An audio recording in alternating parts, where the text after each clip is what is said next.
라는 주제를 가지고 함께 말씀 듣겠습니다.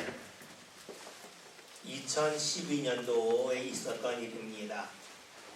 제주도 그 공항에서 동쪽으로 약 한 20km 정도 가면 김영이라고 하는 곳이 있습니다.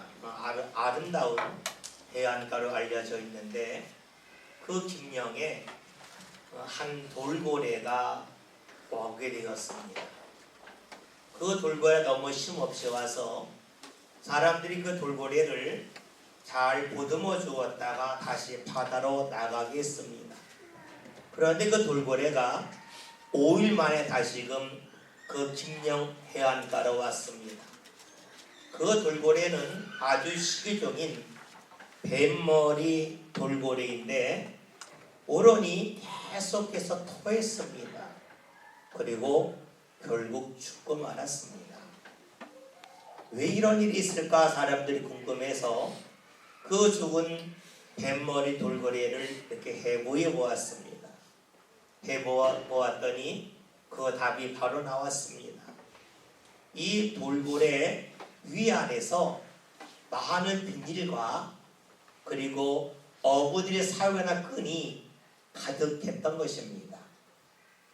뱃속에 들어간 비닐과 수많은 끈이 윗속에 계속 멈춰 있으면서 더 이상 돌고래가 음식을 먹지 못했습니다. 결국 그 돌고래는 영양실조로 죽고 만 겁니다. 돌고래 배는 항상 가득 차 있었습니다. 배가 불렀죠. 그러나 배의 부름에도 불구하고 그 돌고래는 그만 죽고 말았습니다.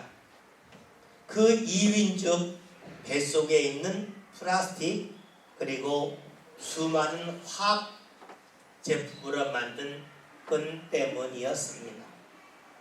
만약에 이 윗속에 들어가 있는 비닐과 그리고 그 끈들이 위에서 나오는 위산으로 인하여 녹았다면 썩어졌다면 그것이 소화가 됐겠죠. 그러나 소화가 되지 않는 가운데 돌고래는 배가 부름에도 불구하고 굶어 죽고 말았습니다. 요즘 우리가 많은 여론을 통해서 종종 듣는 이야기 중에 플라스틱의 역습이라는 말이 있습니다.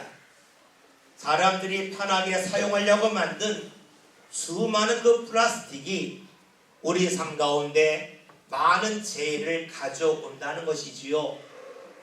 물속에 살고 있던 그 뱀머리 돌고래가 플라스틱으로 인하여 죽었던 것처럼 수많은 물고기들이 바다 위에 떠돌아다니는 이 플라스틱을 먹고 그것이 소화가 되지 않아서 죽어가고 있습니다. 그리고 이 플라스틱을 먹은 그 물고기를 사람들이 먹으면서 또다시 그 플라스틱이 사람의 몸에 쌓이는 그 위험이 곧 다가올 거라고 이야기하고 있습니다. 바다에 있는 물고기만 그런 것이 아니죠. 하늘을 나는 새들도 이 땅에 내려와서 무언가 먹이를 먹는데 플라스틱을 먹고 새들도 죽는 경우가 허다합니다. 또한 이 육지에 사는 수많은 동물들도 플라스틱을 먹고 그것이 소화가 되지 않아서 그들의 삶이 크게 단축되고 있습니다. 얼마 전에 아주 충격적인 실험이 있었습니다. 세계적으로 유명한 생수들을 모아다가 그 성분을 분석했는데 놀랍게도 병 안에 들어있는 생수 안에서 미세 플라스틱이 많이 검출되었다는 겁니다. 왜냐하면 플라스틱의 특징은 썩지 않고 잘게 분해되기 때문입니다. 잘게 분해되는 플라스틱이 여기저기 떠돌아다니고 빗물에 따라 움직이는 가운데 생수 근원지까지 가게 되어서 이 생수병 안에서 바로 플라스틱이 검출된 그런 시감이 있었습니다. 여러분, 만약에 플라스틱이 썩는다면 문제가 되지 않습니다. 플라스틱의 문제는 썩지 아니함에 있습니다. 똑같은 쓰레기를 할지라도 음식물 쓰레기는 냄새가 나고 또 그것 때문에 수많은 벌레들이 몰려들지만 썩습니다. 음식물 쓰레기는 냄새가 나지만 썩어서 땅에 유익함을 가져옵니다. 그러나 플라스틱은 다릅니다. 플라스틱은 썩지도 않아서 벌레가 끼는 일도 없지만 썩지 아니하기 때문에 플라스틱이 있는 땅은 몸살을 앓고 맙니다. 땅에게 큰 해를 끼친다는 것이지요. 여러분 생각해보면 우리는 쉽게 할 수 있는 것이 있습니다. 썩는 것과 썩지 않는 것 중에서 사람들은 썩지 않는 것이 좋을 거라고 여기지만 이 세상을 자세히 살펴보면 썩지 않는 것이 문제가 되는 겁니다. 썩으면 문제가 되지 않겠죠. 농사를 생각해 봅시다. 농부가 씨앗을 뿌렸습니다. 씨앗을 뿌리면 그것이 어느 정도 시기가 지나면 싹이 나죠. 자라죠. 열매를 맺어요. 그런데 이 씨앗이 싹이 나려면 어떤 일이 있습니까? 씨앗이 썩죠. 씨앗이 썩지 아니하면 싹이 나지 않습니다. 싹이 나지 아니하면 자라지도 않고 자라지 아니하면 열매를 얻을 수가 없지요. 농사의 출발은 어디 있습니까? 씨앗이 썩음을 통하여 시작됩니다. 썩지 아니하면 아무리 힘쓴다 할지라도 농사는 헛수고로 끝나고 말 겁니다. 농사의 출발은 땅에 떨어진 씨앗이 썩는 데 있습니다. 죽는 데 있습니다. 오늘 성경에서는 이와 같은 말씀을 우리에게 전해주고 있습니다. 말씀을 보겠습니다. 본문 24절 함께 봅니다. 내가 진실로 진실로 너에게 이르노니 하늘의 길이 땅에 떨어져 죽지 아니하면 하늘 그대로 있고 죽으면 많은 열매를 맺느니라. 아멘. 이 말씀은 아마 모든 믿음의 사람들이 다 잘 알고 있는 말씀일 겁니다. 그리고 이 말씀을 읽는다면 교회 다니지 않는 분들도 그래 그 말 맞아 하고 고개를 끄덕일 겁니다. 근데 우리가 여기서 한 가지 질문할 것이 있습니다. 왜 성경에 이런 말씀이 있느냐는 겁니다. 너무 당연한 말씀인데 왜 성경에 있을까요? 물론 좋은 말씀이죠. 그렇다면 우리가 볼 때에 가장 좋은 말씀, 사람들이 이해하기 쉬운 말씀은 잠언에 모여 있지 않아요? 그렇다면 이 말씀이 잠언에 있다면 우리는 충분히 이해하고 납득할 수가 있는데 오늘 여러분 아시는 것처럼 이 말씀은 복음서 신약에 있습니다. 그리고 예수님이 직접 이 말씀을 하셨습니다. 예수님이 굳이 이런 말씀까지 하실 필요가 있습니까? 하는 겁니다. 아니 하늘의 미랄이 땅에 떨어져서 썩으면 많은 열매 맺는다. 너무 당연한 말씀인데 왜 예수님이 이런 말씀을 하셨을까 하는 질문을 할 수밖에 없지요. 그리고 이 말씀이 얼마나 중요한지 예수님은 이 말씀을 하시면서 맨 앞에 내가 진실로 진실로 너에게 이르노다 즉 강조하면서 말씀하고 계셔요. 너무 당연한 말씀인데 예수님이 이토록 강조하시면서 말씀하시는 이유가 어디 있을까요? 우리는 이 말씀을 읽으면서 아주 지극히 당연한 말씀이라고 인정하고 있어요. 이 말씀을 예수님이 하신 이유는 농사에 관한 말씀을 알려주기 위함이 아니지요. 예수님이 이 말씀을 하신 것은 이 말씀이 예수님 삶 가운데 이루어지고 있고 앞으로 이루어질 말씀이기 때문입니다. 즉 예수님은 자신을 하늘의 미랄에 비유하여 말씀하고 계셔요. 그래서 자신은 이 세상에 보내진 하늘의 미랄이라고 예수님은 우리에게 설명해 주고 계신 것이지요. 우리 이 말씀을 읽으면서 지극히 당연한 말씀이지만 이 말씀이 현실적이지 않다고 하는 생각을 이 말씀을 보면서 지울 수가 없습니다. 왜냐하면 하나님의 비라이 땅에 떨어져서 죽지 아니하면 하나님 그대로 있고 죽으면 많은 열매를 맺는다. 주님이 말씀하셨어요. 그런데 여러분, 이 세상에 땅에 떨어진 미랄 중에서 죽지 않고 썩지 않을 미랄이 있습니까? 하나도 없지요. 플라스틱이라면 죽지 않고 썩지 않는다 이해가 되는데 미랄이라면 당연히 죽지요. 당연히 썩지요. 그렇다면 예수님이 말씀하실 때에 하늘의 밀이 땅에 떨어져서 죽으면 많은 열매를 맺는다. 이렇게 아주 간단하게 말씀을 정리하면 되는데 예수님은 그 앞에다가 좀 사족을 붙인 것 같아요. 죽지 아니하면 하늘 그대로 있고 이 말씀을 하고 계셔요. 굳이 이 말씀을 하실 필요가 없는데 왜 그런 말씀을 하셨을까요? 논리적으로는 맞아요. 논리적으로는 땅에 떨어진 미달이 썩을 수도 있고 썩지 아니할 수 있다. 논리적으로는 맞는데 현실적으로는 틀려요. 떨어지면 다 썩죠. 예수님이 왜 이런 말씀을 하셨을까요? 왜 머릿속에서는 이해가 되는데 현실에서는 이루어질 수 없는 말씀을 하셨을까요? 예수님이 실수하신 것일까? 아니면 예수님께서 죽는다고 하는 것을 강조하기 위하여 이 말씀을 하신 것일까요? 여러분, 다시 이 말씀의 이유를 살펴볼 필요가 있어요. 이 말씀이 농사에 관한 말씀이라면 하늘의 밀이 땅에 떨어져서 죽으면 많은 열매를 맺는다 이렇게 끝나야 돼요. 근데 이 말씀은 농사에 관한 말씀이 아니에요. 이 말씀은 예수님의 삶에 관하여 말씀하고 있어요. 즉 예수님이 하늘의 밀이라는 것이죠.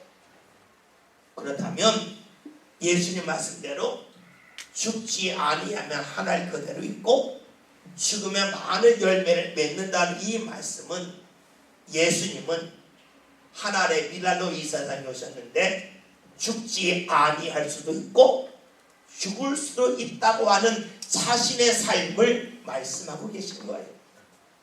농사로 말한다면 앞에 말씀이 필요 없어요.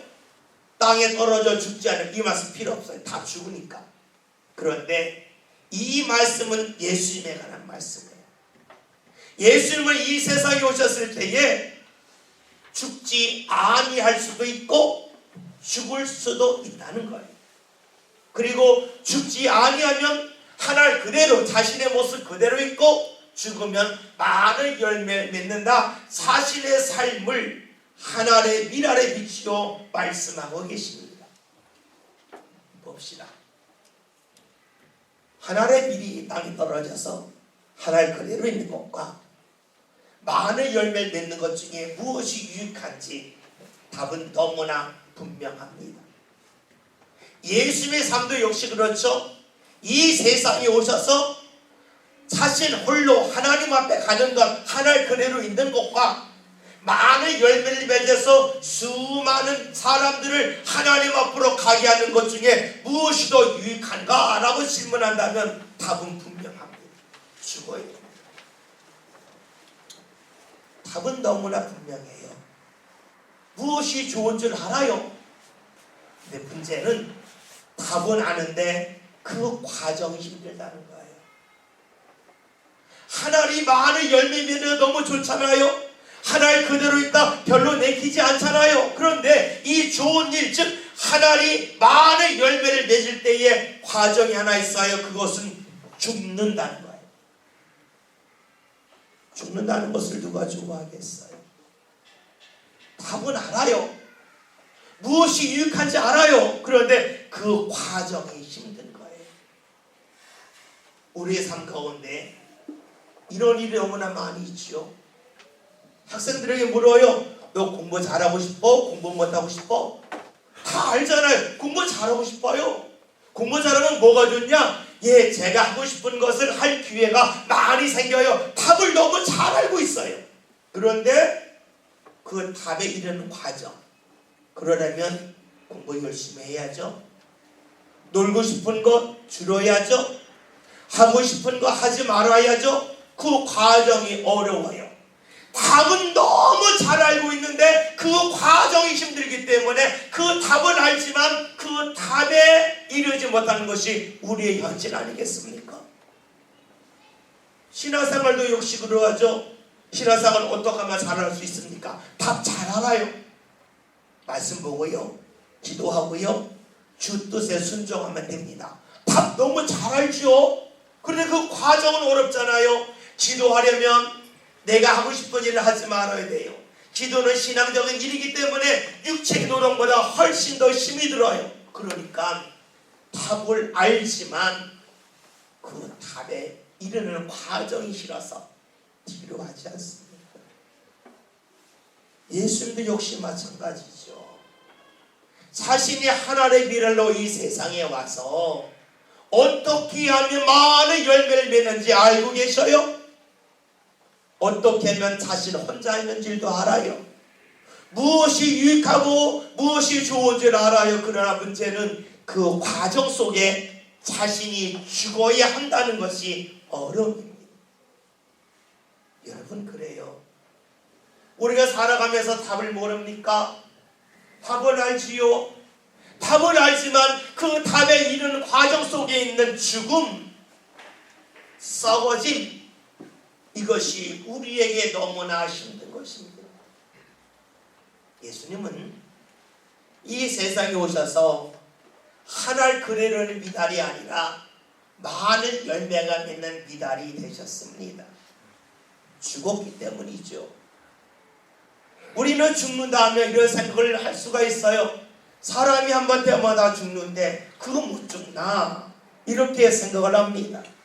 그런데 여러분, 예수님이 죽는다고 하는 것은 그냥 목숨이 끊어지는 그런 죽음을 말하는 것이 아닙니다. 하나님의 미래를 생각해 봅시다. 하나님의 미래 땅에서 죽어야 많은 열매 맺습니다. 무조건 죽기만 하면 될까요? 만약에 하나님의 미랄이 불에 타서 죽는다면 죽은 것은 똑같은데 열매가 있을까요? 열매 맺지 못하죠. 하나님의 미랄이 땅에 떨어져 죽을 때에 그냥 죽는 것이 아니라 땅속에 들어가서 썩어져 죽어야만 그것을 통하여 열매를 맺는 것이지, 죽는 것 자체로 열매를 맺는 일은 아니지 않습니까? 죽을 때에 어떻게 죽느냐가 중요해요. 예수님이 하나님의 미랄로 오셔서 이 세상에서 죽을 때에 그냥 죽는 것, 생명이 끊어지는 것 그 자체가 중요한 것이 아니라 어떻게 죽느냐가 중요합니다. 예수님이 어떻게 죽으셨나요? 그냥 우리가 눈으로 본다면 십자가에 못 박혀 죽으셨어요. 그래, 그것은 외적인 일이고 십자가에 달려 돌아가신 것은 예수님께서 하나님의 말씀에 순종하는 가운데 십자가를 지신 것이고 십자가로 죽으신 거예요. 따라서 예수님의 죽음은 그냥 죽음이 아니요, 하나님 말씀 때문에 죽은 것이에요. 예수님이 하나님의 미랄로 세상에 오셔서 많은 열매를 맺는 그 죽음은 그냥 눈에 보이는 단순한 죽음이 아니요, 하나님의 말씀에 따라 자신의 뜻을 꺾는 가운데, 자신을 포기하는 가운데 경험한 죽음입니다. 그런 죽음이 있을 때에 비로소 예수를 통하여 풍성한 결실 열매를 맺습니다. 여러분, 예수님이 자신의 삶에 관하 이야기하고 계셔요. 질문할 것이 있어요. 예수님의 삶을 이야기할 때 혼자 이야기하시지 굳이 남한테 이야기할 필요가 있을까 하는 겁니다. 여러분, 살아가면서 힘든 일이 있을 때에 남한테 말하지 않고 혼자 힘들면서 그 일을 넘어설 때도 있잖아요. 무언가 남에게 자랑하고 싶을 때에 남 앞에 가서 자랑할 때도 있지만 혼자 웃어도 되잖아요. 굳이 다른 사람이 들을 이유가 없지 않습니까? 예수님도 마찬가지죠. 자신의 삶 자신이 사는데 자신 혼자 이야기하시지 뭐하러 사람들 앞에서 자신은 하나님의 미랄이라고, 그리고 죽지 않는 미랄이 아니요 죽는 미랄이라고 말씀하고 계신 것일까요? 그것은 예수님께서 자신에 관하여 말씀하시면서 자신만이 아니라 예수님과 함께하고 있는 수많은 사람들도 예수님처럼 살기를 원하셨기 때문입니다. 예수님과 함께한다는 것이 단지 같은 공간에서 같이 먹고 마시고 잠을 자는 그런 몸만 함께하는 것이 아니라 예수님의 삶, 예수님의 생각과 마음을 가지고 모든 이들이 그렇게 살기를 원하셨기에 예수님의 삶을 지금 제자들에게 또 모인 사람들에게 말씀하고 있어요. 이 삶은 하나님의 미랄과 같다. 내가 말씀대로 살지 아니하면 나는 하나님 앞에 홀로 갈 수 있지만 내가 말씀 앞에서 나를 버리고 죽이는 가운데 나를 통하여 하나님이 풍성한 열매를 맺게 하셔서 너희들을 하나님 앞에 이르게 하신다는 것을 주께서 말씀하고 계시면서 함께 있는 이들과 그렇게 살기를 원하고 계신 것이지요. 여러분, 플라스틱은 썩지 않습니다. 변하지 않습니다. 예수님은 자신이 말씀 앞에서 자신의 뜻을 주장하고 변하지 아니하는 모습으로 살기를 원치 아니하셨습니다. 예수님의 담은 시험이 무엇입니까? 그것은 예수님에게 말씀이 아닌 마음대로 살면서 당신 혼자 마음껏 살라는 것이었습니다. 썩는 미랄이 되지 말고 죽는 미랄이 되지 말고 죽지 않은 미랄, 다시 말하면 플라스틱과 같은 삶을 살면서 너 혼자 하나님 앞에 가라는 것이었죠. 다른 사람 데리고 하나님 앞으로 가지 말고 너 홀로 가라는 것이었죠. 그러니까 사람들이 시험을 합니다. 십자가 달리신 예수님에게 내려와라. 네가 하나님의 아들이면 내려올 수 있지 않냐? 라고 조롱했지요. 예수님은 능력이 있어요. 내려올 수 있어요? 안 내려오셨어요. 왜냐하면 내려오면 주님의 마음대로 행할 수 있지만 썩지 않은 미랄, 죽지 않은 미랄, 플라스틱과 같은 삶을 살기에 자신은 하나님 앞에 그대로 갈 수 있지만 다른 사람들은 하나님 앞에 갈 수 없음을 아셨기 때문입니다. 오늘 우리에게 다가오는 시험이 무엇일까요? 역시 그러하지 않겠습니까? 우리가 주님 앞에서 우리가 하나님의 미랄이 되어 썩어져야 되는데 썩지 말라, 너를 지켜라, 이런 거 아니겠습니까?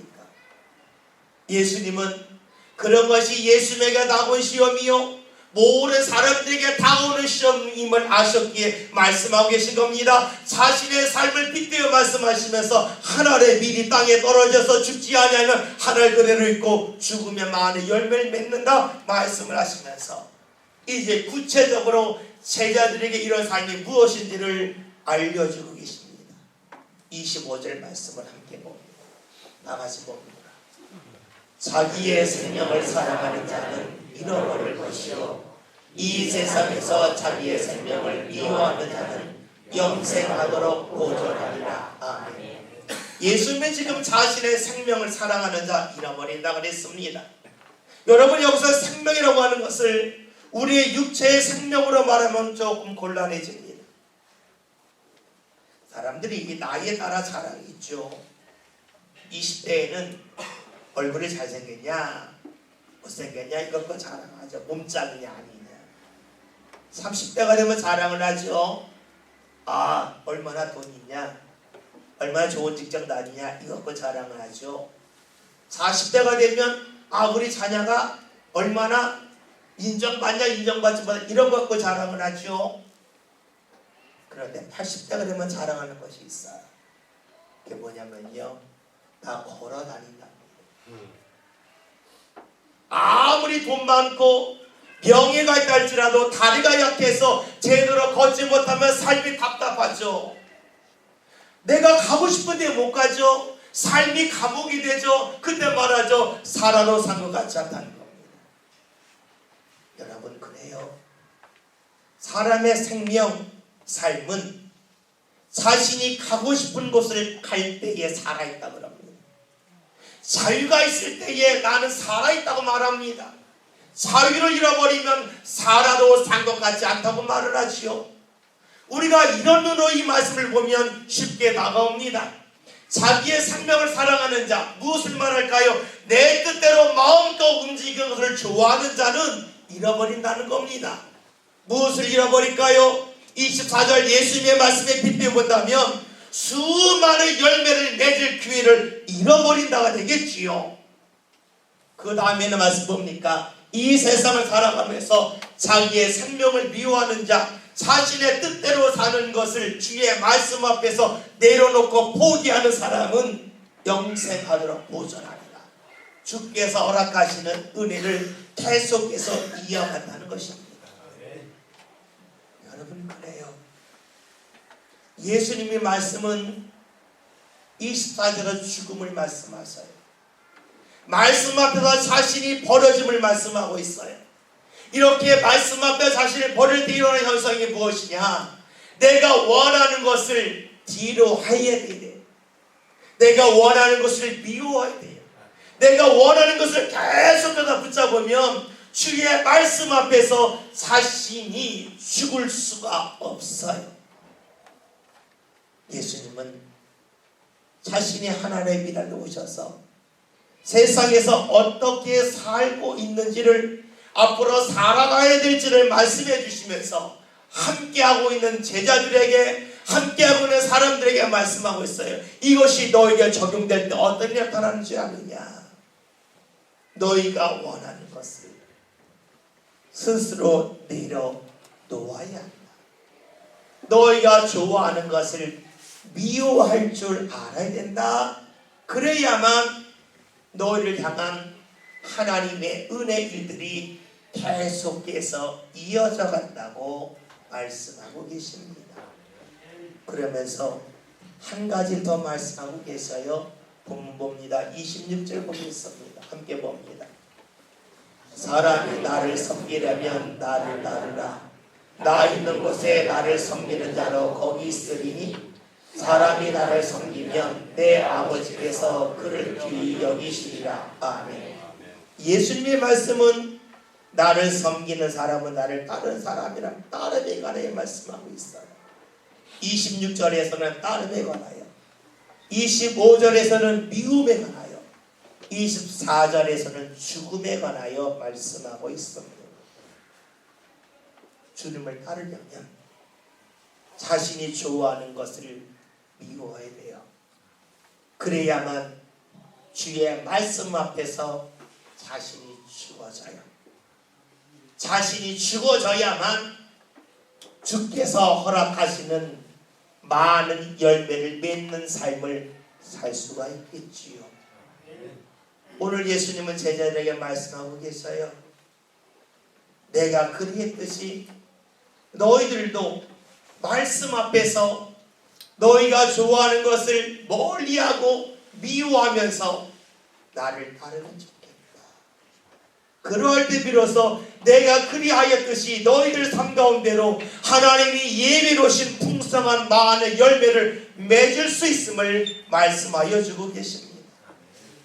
여러분, 무엇이든지 답은 쉽습니다. 그러나 답에 이르는 과정은 결코 쉽지가 않지요. 그 답에 이르는 과정이 너무나 힘들고 어렵기에 사람들은 과정을 뛰어넘고 그냥 가려고 합니다. 그 모습은 플라스틱과 같습니다. 홀로 자신의 모습을 계속해서 이어갑니다. 그러나 플라스틱, 썩지 않은 플라스틱, 죽지 않은 플라스틱은 사람의 몸에 들어가면 사람의 건강을 해치고, 동물의 몸속에 들어가면 그 동물을 때로는 굶어 죽게 만듭니다. 썩어짐이 우리를 생명으로 이끄는 겁니다. 하나님 말씀 앞에서 내 생각이 썩어지고 죽어짐이 우리의 삶을 풍성한 열매를 맺도록 이끄는 하나님의 복된 은혜의 통로가 됩니다. 오늘 예수님은 말씀하고 계십니다. 24절에서 죽음에 관하여, 말씀 앞에서 죽음에 관하여, 그리고 25절에서는 말씀 때문에 내 생각을 미워함에 관하여, 26절에서는 그 말씀을 따름에 관하여 말씀하시면서 그런 자를 하나님이 어떻게 여기시는가. 오늘 26절 하반절의 말씀을 봤더니 내 아버지께서 그를 귀히 여기시리라 말씀하고 계십니다. 여러분, 그래요. 하나님이 우리를 귀히 여기시는 것은 우리의 외모가 아름답기 때문이 아니에요. 우리가 일을 많이 했기 때문이 아니에요. 하나님이 우리를 귀히 여기시는 것은 주의 말씀 앞에서 썩는, 죽는 미랄이 되기 때문에 그래요. 말씀 앞에서 내 생각을 과감히 미워할 줄 알을 통하여 주의 귀함의 역사가 내게 임하는 것이에요. 그리고 과정이 힘들다 할지라도 주의 말씀을 따름을 통해서 주께서 우리를 귀히 여기시며 우리와 함께 하십니다.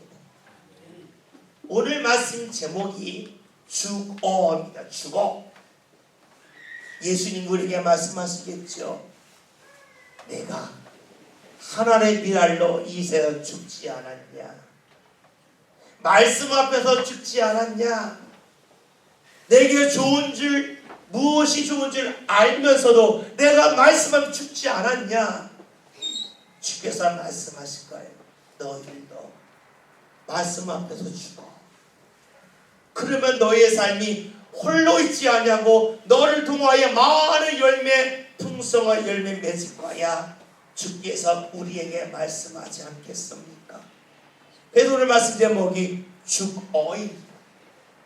그런데 이렇게 우리가 말씀 앞에서 죽을 때에 주님께서 어떻게 하십니까? 오늘 26절 하반절에 있는 말씀, 아버지께서 나를 귀히 여기시다는 말씀과 더불어 가운데 있는 말씀을 보면 나 있는 곳에 나를 섬기는 자로 거기 있다. 주님과 함께 사는 것을 말합니다. 즉 우리 삶의 주거지가 주님이 함께하는 자리가 된다는 것이 되겠죠. 내가 원해서 주님과 함께하는 게 아니에요. 내가 말씀 앞에서 죽을 때에 하나님의 미랄에 대여 그대로 있지 않냐고 썩어져 죽을 때에, 말씀 앞에서 내가 죽을 때에 주님이 우리와 함께 하셔요. 우리의 삶의 주거지가 주님이 함께 하시는 자리가 됩니다. 오늘 말씀 제목은 죽어입니다. 저와 여러분이 주의 말씀 앞에서 죽읍시다. 주의 말씀이 앞에서 내가 죽는 가운데 나 혼자 있는 썩지 않은 미달이 되지 마시고 죽는 미랄, 썩어져가는 미달이 되어서 하나님께서 허락하시는 풍성한 은혜가 삶 가운데 나타나는 믿음의 삶을 꼭 살았으면 좋겠습니다. 그럴 때 우리는 어느 순간 할 겁니다. 내 삶의 주거지에 나 혼자 있는 것이 아니라 주님이 함께 하신다는 것을 분명 깨달을 것입니다. 주거에서 죽어로 갑시다. 말씀 앞에서 죽음을 통하여 나와 함께 하시는 주님이 내 삶의 주거지에서 확인되는 역사가 저와 여러분들 삶 가운데 나타날 수 있기를 주의 이름으로 기원드립니다. 기도합니다. 오늘 저희들이 하나님의 미랄이 되어서 썩지 아니하고 죽지 아니하고 내 모습을 유지하는 그러한 모습이 아니기를 원합니다. 예수님이 그리하셨듯이 말씀 앞에서 우리 자신이 죽어질 수 있기를 원합니다. 하나님, 저희가 무언가 원하는 좋은 결과가 있습니다. 그 결과만을 바라보는 것이 아니라 그 과정도 잊지 않게 하여 주시어 예수님께서 하나님의 미달되어 죽었던 것처럼, 썩어졌던 것처럼, 말씀을 따르셨던 것처럼 오늘 저희들도 주의 말씀 앞에서 우리 자신이 죽어지게 하시고 나의 생각을 미워하게 하여 주시고 주의 말씀을 따르는 성도를 되게 하여 주시어 주께 허락하시는 풍요로운 열매가 삶 가운데 가득히 나타나는 모든 성도들을 되게 하여 주옵소서. 예수님의 이름으로 기도하였습니다. 아멘.